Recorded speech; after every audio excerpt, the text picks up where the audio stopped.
आधी रात को यूक्रेन की राजधानी कीव पर हुआ ड्रोन से भयानक हमला। कीव के आसमान पर बम गोलों की बरसात ऐसी हुई कि पूरे कीव में सायरन गूंजने लगा। चारों तरफ चीख पुकार मच गई।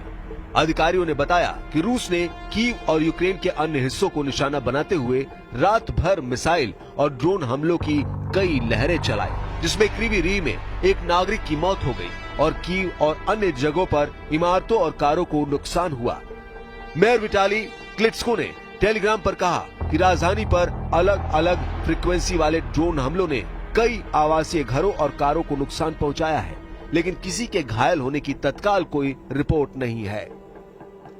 यूक्रेन की वायुसेना ने रविवार को कहा कि रूस ने रात भर के हमले में 267 ड्रोन लॉन्च किए। यूक्रेन ने दावा किया कि उसने 138 ड्रोन को मार गिराया और जैम किए जाने के बाद 119 रडार से गायब हो गए।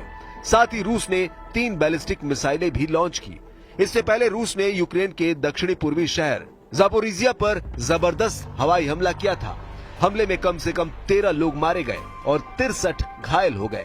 विस्फोट से घायल निवासियों के साथ साथ सड़क पर शव बिखरे पड़े थे।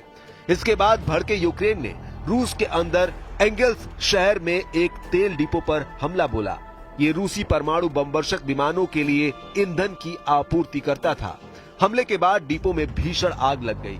यह हमला इस मामले में महत्वपूर्ण माना जा रहा है कि यूक्रेन का दावा है कि इसके लिए स्वदेशी हथियार का इस्तेमाल किया गया है।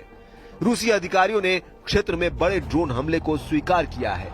जनरल स्टाफ ने कहा कि सीमा से लगभग 600 किलोमीटर पूर्व में रूस के सेराटोव क्षेत्र में एंगल्स के पास तेल डिपो स्थित है।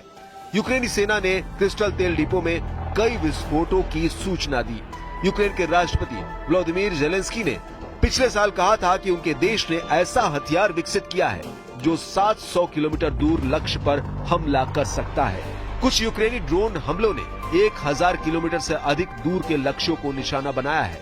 रूस यूक्रेन युद्ध के 3 साल कल पूरे हो रहे हैं। इस जंग में अब तक दोनों देशों के 2 लाख से ज्यादा सैनिक मारे जा चुके हैं। करीब 8 लाख सैनिक घायल हुए हैं। यूक्रेन के 1 करोड़ से ज्यादा लोग बेघर हो चुके हैं। इनमें 20 लाख बच्चे हैं जो इस युद्ध की त्रासदी से जूझे। ये सेकेंड वर्ल्ड वॉर के बाद यूरोप में सबसे बड़ी तबाही है।